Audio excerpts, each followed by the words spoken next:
Hey folks, welcome to another episode of Homestead on the Hill.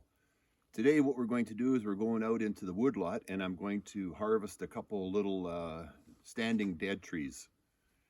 And we're just going to do our best. As always, my philosophy is to do things as safely as possible. And so I will demonstrate and I'll just talk about how I'm going to harvest these trees. And of course, before we harvest them, we always give thanks to the earth for providing us with these trees, because we are grateful and we always have to show our gratitude to the earth for sharing the bounty with us. Okay, so let's head down to the woodlot and we'll get a couple trees on the ground. Okay, one of the things I do in the winter is when I'm running my saw is I use this Husqvarna fuel.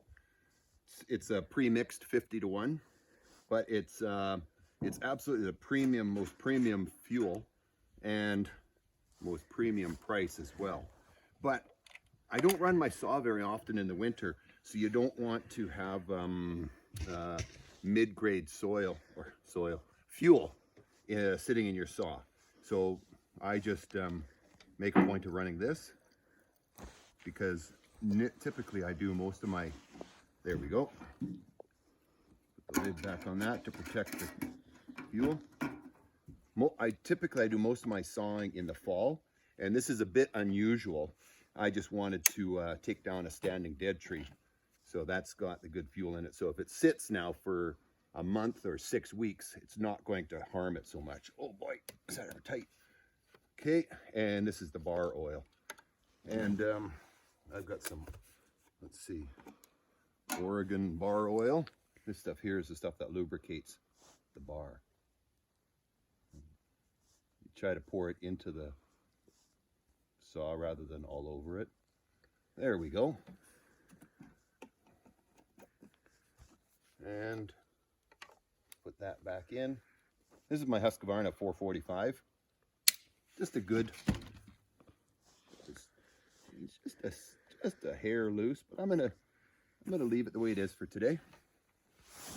But using this premium quality, I keep wanting to say soil, this premium quality fuel makes it much easier to start the saw. Okay, so let's head out to the woodlot and I'll go show you the tree we're going to take down. Hang on. Yep, go. This is the first tree, so when I look up, all the branches are on that side. So I'm going to drop this one down in here. I got a little bit of a clearing. There's no wires, no mess to fall it on. Take this one down. I'll probably start with this one here, because it's just a, let's see. Yeah, I'm just going to cut this one off. And then this one over here. See, well, this one here is in the way of that one. So we'll leave this one for now. Start with this one. But see, you gotta look at what's gonna stop them from falling. Because the worst thing you can do is get one tree hung up on another. Then you got a snake pit. Just a bad situation. So let's start with this one. I always bring my little maul, and then I can just give it a knock. And then all the snow falls off on the cameraman. Just give this one a little knock. You gotta look up it. It may sound hard to believe, but a branch can come off of one of these trees. If a branch breaks off while you're cutting, it can kill you or maim you and really seriously injure you. So you always wear a hard hat and look up and check it out first as well. I see here, this one here too. That's another dead one. These little ones are, they're a real fire hazard. So I want to harvest them and turn them into firewood. Rowan. Okay, let's see what we got here.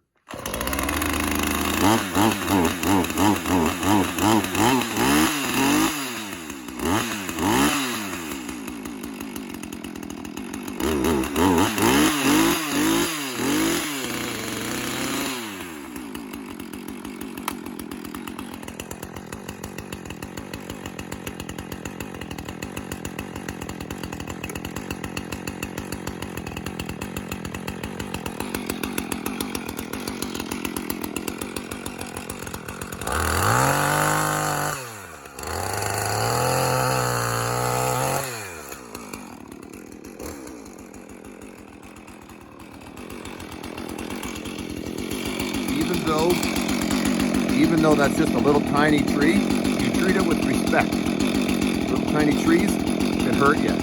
And also, you give thanks together.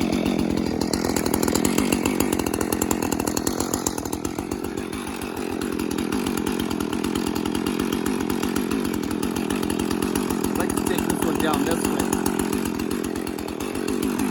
You want to come over here?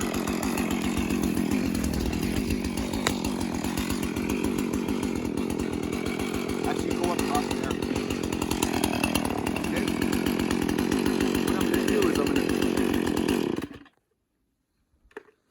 What I'm going to do is I'm going to cut a little wedge on this side so that the tree will fall that way. And then I come around behind it then, and I cut this way.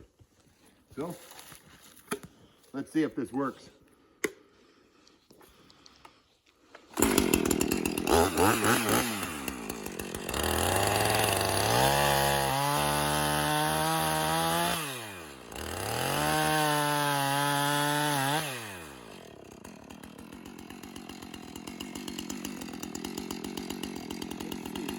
If I can do this.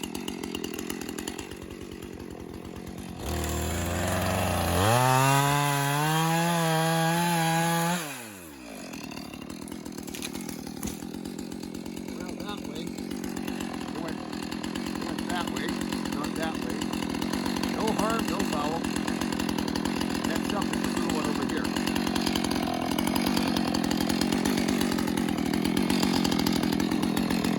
Okay, now, a really important aspect of cutting down a tree is doing the site prep. So you've got, I know these are dinky little pecker poles, but treat them with respect. You look around, and this is more for the bigger trees, but you look around and you think, what's my escape route? What's gonna happen in the worst case scenario? Now see, look up this one here. The top of this one is all tangled in the top of this one.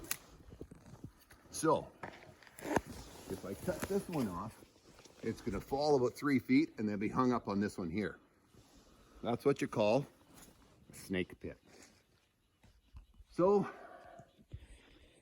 what I'm going to do is take this big one here, and I'm gonna see, well, it's got a whopping big curve or lean down in there, but then it's really close to this one right down here. So hopefully it gets enough speed that it can go right between there. And it'll, all things being equal, it'll come through here.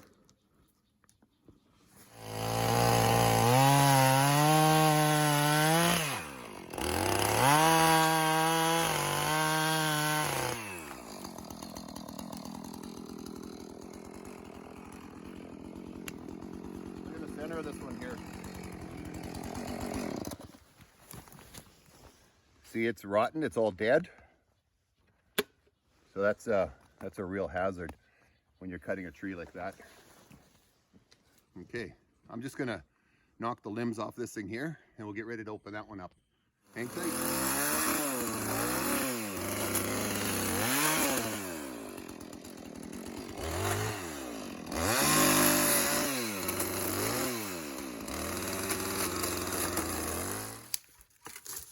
Rolling.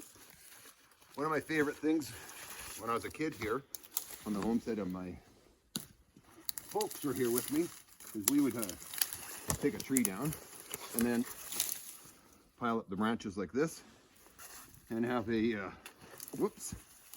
have a bonfire. And so a little warming spot for you when you're working out here, and cleans up the mess.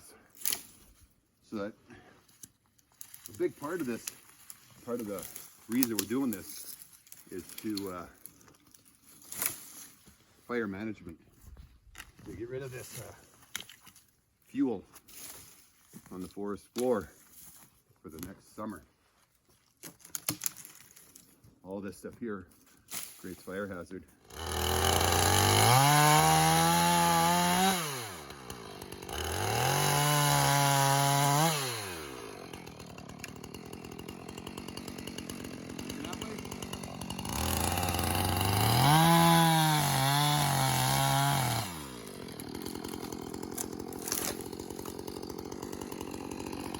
what I was looking for.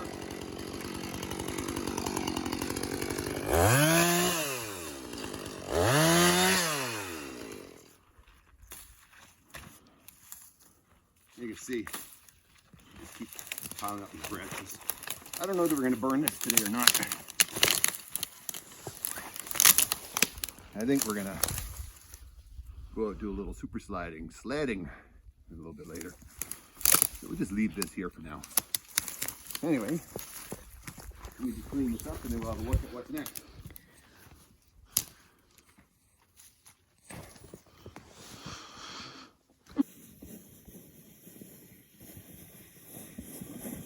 It's not going to end well.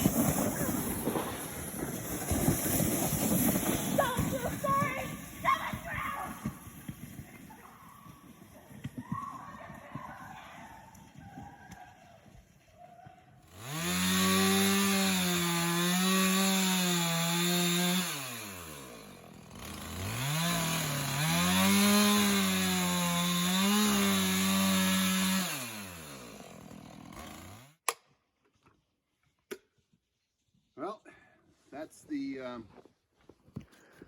that's the wood cut into little lengths. Why don't we get the wood splitter out and see what we can do. Hang tight. So that's it for this week on Homestead on the Hill.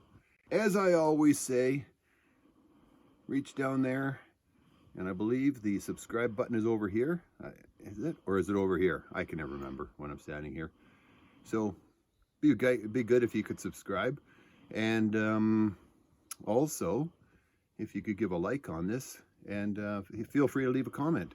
Is there something else you want to see? Is there something that you're curious about that happens on the homestead that you would be interested in seeing? Let me know in the comments. That's it for this week. Take care, everybody, and we'll talk to you again real soon. Bye for now.